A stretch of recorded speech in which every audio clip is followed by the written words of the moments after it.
이번 이슈는요. 놀라지 마시기 바랍니다. 이재명은 재림 예수인 듯. 이런 제목의 네. 책이 발간이 됐습니다. 실제로 발간된 책이고요. 이재명 대통령을 이 시대의 구원자로 표현한 이 책이 실제로 발간이 됐고 출판 기념회까지 열렸습니다. 좀 충격적인데요. 기독교계에서도 크게 반발하고 있습니다.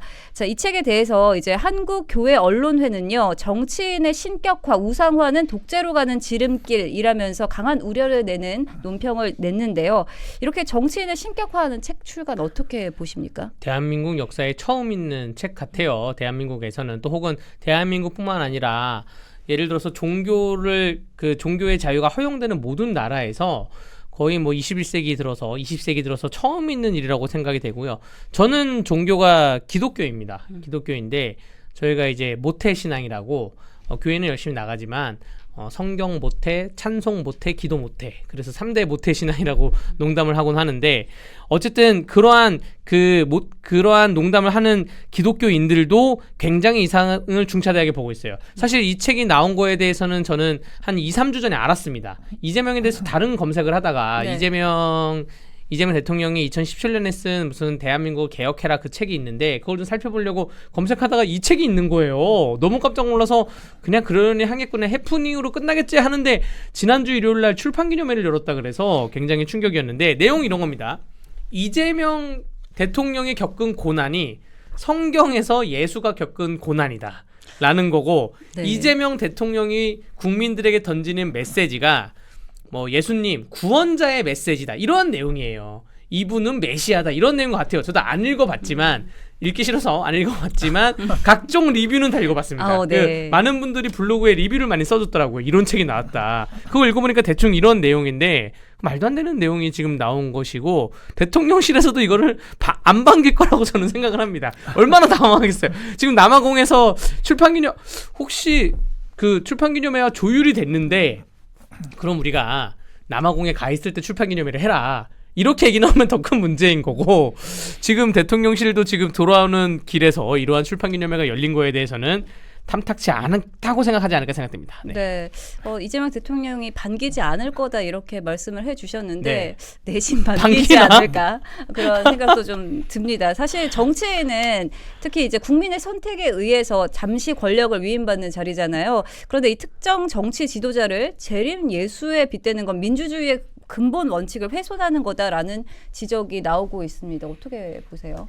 대의제 취지에 전혀 맞지 않는 이야기를 지금 하고 있는 거죠. 앵커께서 말씀하신 것처럼 우리 정치적으로 대통령이라고 하는 존재는 한마디로 왔다 가는 존재입니다. 그러니까 5년 동안 국민들에게 권한을 일시적으로 위임을 받아서 그런 국민들의 그런 명령을 받들어서 국정을 운영하는 존재에 불과하기 때문에 굉장히 겸손해야 되는 거예요. 그런데 물론 본인이 직접 이야기를 한 것은 아닙니다만 지금 그냥 단순히 신의 비유를 한 것도 아니고 예수라고 콕 집어서 이야기를 했잖아요. 이것은 특정 종교인들은 굉장히 모욕감을 느낄 수밖에 없는 저는 그런 상황이라고 생각이 되고요. 이런 것들이 오히려 정부 여당이 더 격렬하게 거부를 해야 되는 겁니다. 그런데 지금 사실상 좀 정당 자체가 좀 종교화됐다라고 생각을 하거든요. 민주당 자체가 좀 그런 시류를 반영한 게 아닌가라고 하는 생각도 안타깝지만 들어요. 왜냐하면 지금 이른바 개딸이라고 하는 민주당이 네이밍을 한 게 개딸이잖아요. 개혁의 딸이라고 해서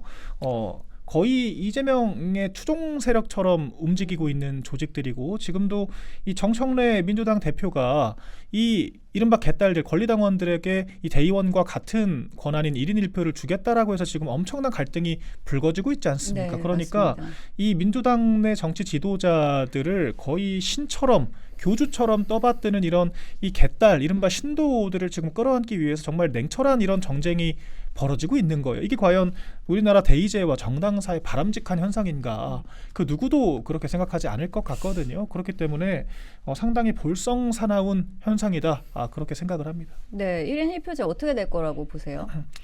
저는 이게 좀 조심스럽습니다만 여기서 이 정청래 체제의 명운이 결정될 거라고 생각을 합니다. 그러니까 네. 지금 뭐 일단 이재명 대통령에 대해서 이렇게까지 신격화를 하는 움직임이 있다라고 하는 거 어쨌거나 집권 1년차 대통령이거든요. 민주당 내에서도 당연히 존중을 할 수밖에 없고 그리고 지금 이 우리 이른바 명청대전이라고 하는 이 갈등 상황이 이제는 걷잡을 수 없이 커졌다고 저는 생각을 합니다. 그리고 네. 지금 민주당 최고위원들이 조만간 이 선거 출마를 위해 사퇴를 할 거잖아요. 그럼 지도부가 자동으로 거리가 되는 거거든요. 당대표가 쫓겨나게 됩니다. 이게 또 하나의 엄청난 이벤트가 될 수가 있을 것 같거든요. 그래서 지금 정청래 대표는 자기 대표직을 유지하기 위해서 이른바 이제 그 강성 지지층들에게 소구를 하기 위한 변화 그리고 나를 지지해달라고 하는 강력한 메시지를 보내고 있는 것이고 이제 그런 힘을 바탕으로 해서 이 지도부 거리된 자리들을 자기가 임명을 하겠다라고 하는 게 지금 정청래 대표의 생각이 되거든요. 그리고 이런 어떤 움직임에 대해서 이재명 쪽에서는 당연히 달갑지가 않을 것이고 안 그래도 눈에 가시였는데 이렇게 당에서 무리수를 둬가면서 당권을 강화하려고 하는 시도가 있을 때 이걸 빌미 삼아서 전 민주당이 비대위로 갈 수 있다라는 생각이 확 들더라고요. 그리고 지금 안 그래도 지방선거 앞두고 공천이 활고가 될 수밖에 없습니다. 그리고 지금 대통령실이 친문계 인사를 완벽하게 배제를 하고 있는 것처럼 당에서도 친명계 인사들에게 페널티를 주고 있다라고 하는 게 공공연한 사실이거든요. 주도권 싸움이 될 수밖에 없습니다. 그리고 이 주도권 싸움에서 주말간 정청래 대표가 이재명 때도 그렇게 했다. 라는 굉장히 시니컬한 네. 그러니까 이거는 공격이에요. 공격. 그러니까 본인이 하는 이런 당내 개혁이 공격을 받으니까 대통령을 방패로 세운 겁니다. 이거는 정당에서는 통용되기 어려운 그런 발언을 했다라고 전 보여지거든요. 이미 일촉즉발의 상황인 것이고 저는 오늘 한 주 이 논의가 밀렸잖아요. 밀렸는데 일주일 뒤에 결과 나오기 어려울 것이고 당내 여러 이 갈등 상황들이 분출이 되면서 결과적으로 정청래의 리더십에 심각한 흠결 그리고 거리가 될 수밖에 없는 상황으로 자연스럽게 가게 될 거라고 생각을 합니다. 근데 이게 저희도 좀 생각을 해봐야 돼요. 모든 정당이 선거를 앞두고 집안 정리, 교통 정리를 해왔던 것은 당연한 수순입니다. 네. 선거를 치를 수 있는 체제로 가야 되는 것이고 저희가 지금 이런 민주당의 자중질환 상황에 박수치고 팝콘 뜯을 것이 아니라 우리가 그 상황을 잘 활용해서 우리 당의 집안 정리를 할 수 있는 좋은 시기, 기회로 삼아야 되는 거예요. 그러니까 이런 민주당의 갈등을 보면서 하수들은 웃고 박수를 치지만 고수들은 이때 우리가 선수 쳐서 더 빨리 당내 신상필벌을 마무리해야겠다라고 생각을 하는 것이거든요. 지난 총선 때 민주당이 비명 행사할 때 우리가 웃고 박수치다가 우리 악재 터지니까 얼렁뚱땅 분위기 넘어가지 않았습니까? 이런 상황들을 잘 반면교사로 삼아야 한다 이런 생각도 듭니다. 네. 우리 이제 청취자분들이 1인 1표제에 대해서 설명을 왜 1인 1표제를 하면 정청래 힘이 커지고 이재명의 힘은 약해지냐 설명을 간단히 드리면 그 국민의힘은 투표할 때 1인 1표제예요. 모든 당원은 다 똑같은 1인 1표제인데 민주당은 대의원이 있고 당원이 있습니다. 네. 대의원 대 당원이 20대 1이에요. 그러니까 대의원을 갖고 가면 이깁니다. 근데 그 대의원들을 누가 임명하냐? 각 지역의 지역위원장들이 임명해요. 지역위원장들은 대부분 민주당 국회의원이죠. 민주당 현재 국회의원들은 누구냐? 이재명 당대표 때 공천받은 사람들이에요. 현재 국회의원들이 너무나 이재명한테 쏠려 있으니까 다음에 당과 관련된 모든 각종 선거에서 이재명의 입김이 너무 세다라고 생각을 해서 정청래는 대의원제를 없애버리겠다는 무력화시키겠다는 무조건 1인 1표제로 가겠다라고 건 거고 11월 28일 날 여기에 대해서 통과하겠다고 했는데 지금 반발에 붙여가지고 12월 5일까지 늦춰진 상태이고요. 지금 이제 현직 국회의원들은 발빠르게 머릿속에 계산을 발빠르게 해야죠. 정청래 김호준 쪽에 붙을 것이냐 혹은 이재명 현직 대통령한테 붙을 것이냐에 대해서 머릿속으로 계산이 굉장히 복잡할 것 같습니다. 네, 1인 1표제를 둘러싼 민주당과 정부 간의 이 갈등 상황까지 좀 짚어봤는데요. 다시 이제 그 아까 전에 책 얘기로 넘어와서 재림 예수다. 이렇게 이재명 대통령을 신격화하면은 어떤 인식이 생길까 이게 좀 걱정이 되는데 법과 제도보다 그 위에 정치 지도자가 있고 결국 국가는 곧 지도자다라는 위험한 독재적인 발상으로 갈 수 있다 이런 우려가 나오고 있습니다. 특히 북한이 그렇지 않습니까? 어떻게 보세요? 북한은 뭐 종교 국가로 분류되는 게 맞다고 보여지는 거죠. 북한의 그 3대 세습이 했던 그러한 김일성, 김정일, 김정은이 뭐 솔방울로 수류탄을 만드는 그런 사람들로 교육을 받고 있기 때문에 네네. 거의 신격화되어 있다고 보여지고요. 재림 예수다라는 표현이 아니 예수님의 삶과 이재명의 삶은 좀 정반대 삶 아닌가? 십계명을 보면 그런 얘기 나오거든요. 거짓말하지 마라. 아, 네. 뭐 거짓 증거하지 마라. 남의 아내를 탓내지 마라. 뭐 이런 얘기가 나오는데 십계명을 지킨 사람이 재림 예수인데 십계명을 안 지킨 사람을 재림 예수로를 하면서 이게 신격화되면 무슨 문제가 발생하냐면 신이 되는 순간, 신격화가 되는 순간 그 사람 말은 토론할 수가 없는 거예요. 이재명이 배임죄 없애 하면 없애야 되고 김만배 풀어줘 이런 풀어줘야 되는 거고 거기에 대해서 우리가 왈가왈부 토론을 할 수가 없는 그러한 세상이 올 것이다. 북한과 똑같이 가는 것 같습니다. 실제로 북한은 백두혈통이라고 하는 그런 신화적인 네. 서사까지 만들어내서 그러니까 지금도 이 김정은 3대 독재 세습 체제를 구체화를 했잖아요. 지금도 또 4대 세습을 하기 위한 후계자 구도 만들기에 지금 여념이 없다라고 하는 또 평가들이 있는 것이고 저희가 북한의 독재 체제를 매우 자연스럽게 받아들이고 있다라고 하는 것 자체가 저는 이제 문명 사회에서는 참 통용되기 어려운 이런 수식이 아닌가, 초식이 아닌가라고 생각을 하는데 그런 국가를 또 이재명은 존중한다.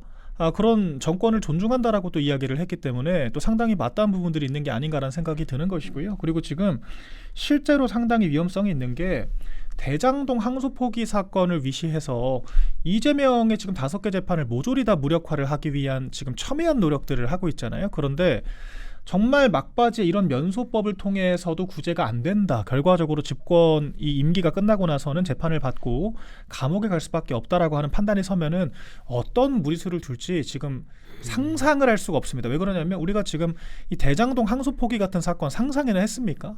그러니까 지금 민주당은 말도 안 되는 것들을 다 구현화를 시키고 있기 때문에 실제 본인이 이런 것들의 경각심을 가지고 나 5년 뒤에 물러날 사람이라고 하는 인식을 가지고 있어야 하지만 그렇지 않을 수도 있을 것 같아요. 오히려 이런 종교 신격화된 믿음을 지렛대 삼아서 더 권력을 공고화하고 내가 책임지지 않는 상황을 만들고 그냥 말 그대로 내가 하는 말이 곧 법이다라고 하는 상황을 만들겠다라고 하는 과욕으로 갈지 안 갈지 누가 지금 생각이나 하겠습니까? 그런데 지금까지 우리가 여러 예시들을 봤을 때는 충분히 그럴 가능성도 있어 보여요. 그렇기 때문에 이런 위험 사인들을 우리가 하나둘씩 다 짚어내고 비판을 해야 하는 상황인 것 같습니다.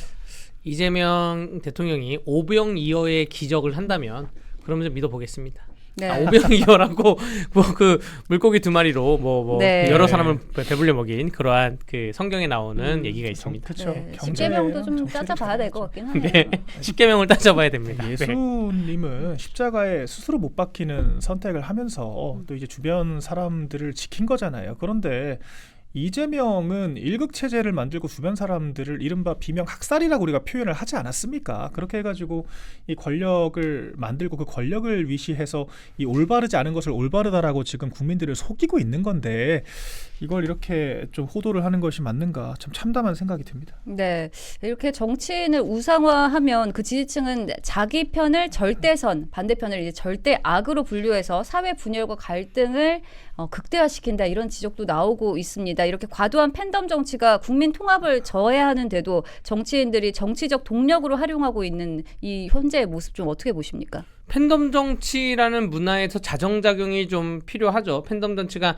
사실은 양 당의 극성 지지층이 팬덤 정치의 시작이었는데 지금 당 내에서도 지금 극성 팬덤 정치인들이 활동을 하면서 맹목적 믿음을 갖고 있지 않습니까? 그 사람의 인생에 대해서 단 하나의 한 톨도 어떠한 스크래치가 없을 것이다. 맹목적 믿음을 갖고 있는데 굉장히 위험한 거라고 생각을 하고요. 지금 주변에 혹시 이렇게 특정 정치인에 대해서 종교적 믿음, 맹목적 믿음을 갖고 있는 사람들 있으면 좀 말려주셔야 되고, 이게 그러한 자정작용이 지금 필요하다. 그렇지 않으면 굉장히 좀 대한민국 정치가 계속 골로 깊어질 것 같습니다. 네. 자, 네, 이에 대해서 이제 기독교계는요 성명을 통해 인류 구원과 심판을 위해 오실 재림 예수라는 신성한 종교적 상징을 정치적 이익을 위해 이용하고 희화하는 것은 모두 신성 모독이다, 부적절하다라면서 강력하게 비판하고 있습니다. 이거 어떻게 보십니까? 그러니까 결과적으로 예수님이라고 하는 이 신격화된 그런 또 이제 과거 여러 궤적들에 대한 좋은 평가를 받고 있는 이제 이런 서사적 인물을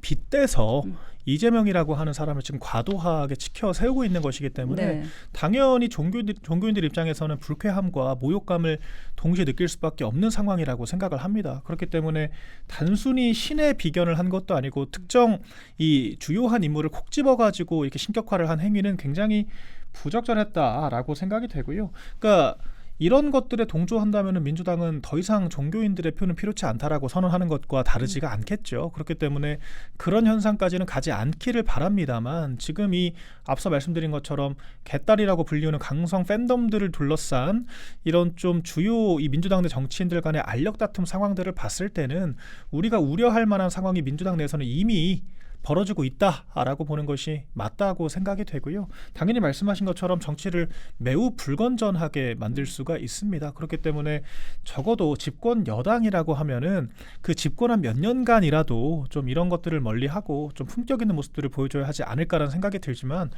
지금까지 정부 여당의 모습들을 관찰했을 때는 그런 모습들은 요원해 보이고요. 당분간도 이 개딸들을 둘러싼 주도권 싸움, 이 볼썽사나운 이 당내 갈등은 계속되지 않을까라고 평가를 합니다. 네, 이제 지금까지 이제 이재명은 재림 예수인 듯이라는 책 제목과 함께 관련 내용 좀 짚어봤고요. 다음 이슈 좀 빠르게 짚어보도록 하겠습니다. 조국혁신당 조국 전 대표가 어제 당 대표로 공식 복귀했습니다. 자녀 입시 비리 등 혐의로 대법원에서 유죄가 확정되면서 대표직에서 물러난 지 11개월 만이자 올 8.15 광복절 특사로 사면 복권된 지 100일 만에 당 대표로 다시 복귀를 했는데요. 여러 가지 평가 논란이 동시에 나오고 있습니다. 우선 창석률로 당대표 창석률을 보면 98.6%의 창석률을 얻으면서 당대표로 선출이 됐거든요. 이거 무슨 골목대장 뽑는 거냐 이런 비판도 나오는데 어떻게 보셨습니까? 조국당 내에서도 조국이라고 하는 사람을 일종의 재림 예수처럼 보고 있다.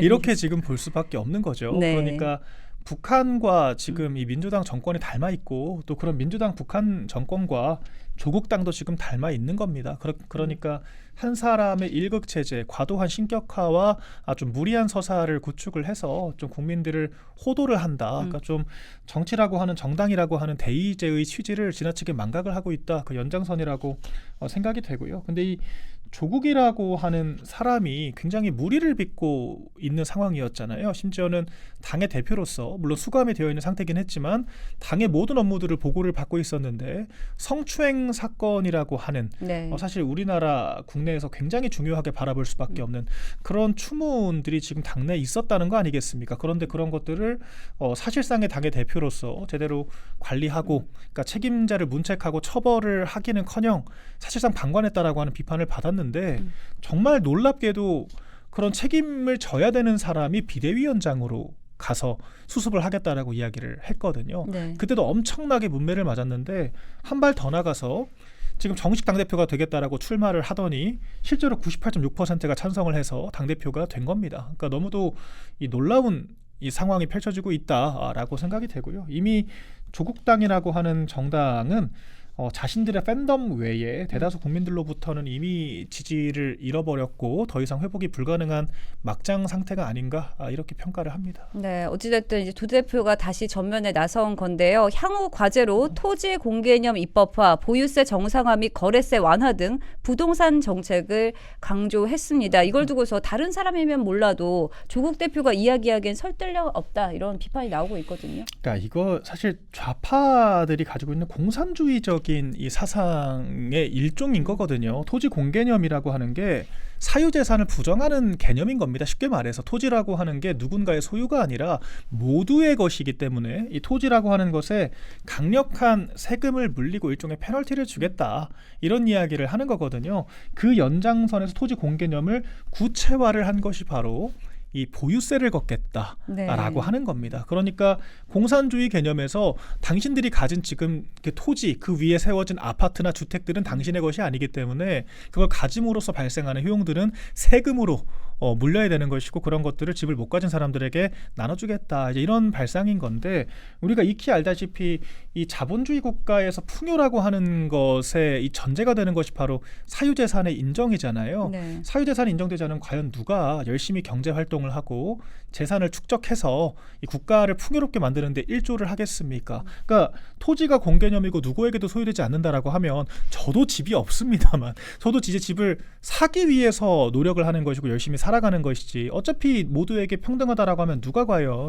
처절하게 노력을 하고 돈을 벌려고 하겠는가, 경제 활동을 하겠는가, 이런 의구심이 생길 수밖에 없는 거거든요. 그리고 실제로 이 경험칙적으로도 사유재산제가 훨씬 우월하다라고 하는 것, 심지어는 중국조차도 사유재산에 대해서는 용인을 하는 형태로 변모를 해서 지금 국부를 축적을 한 거 아니겠습니까? 그런데 한강의 기적을 이루어서 전 세계적으로 개발도상국의 이 좋은, 가장 이 최고 우수한 레퍼런스로 지금 기록이 되고 있는 이 대한민국에서 다시 한번 토지공 개념을 주장을 하고 보유세를 늘리겠다라고 하는 것 자체가 굉장히 망국적인 발상이다, 이렇게 저는 평가를 하고요. 심지어는 이 보유세라고 하는 것도 경제를 공부를 해야 됩니다.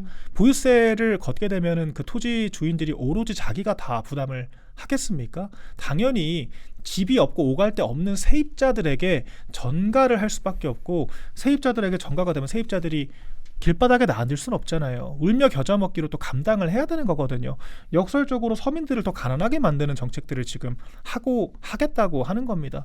이렇게 이념 중심적인 정당이 득세를 하는 것 자체가 우리나라 정당사가 지금 얼마나 위태로운 상황인지를 잘 보여주고 있다라고 생각을 합니다. 네.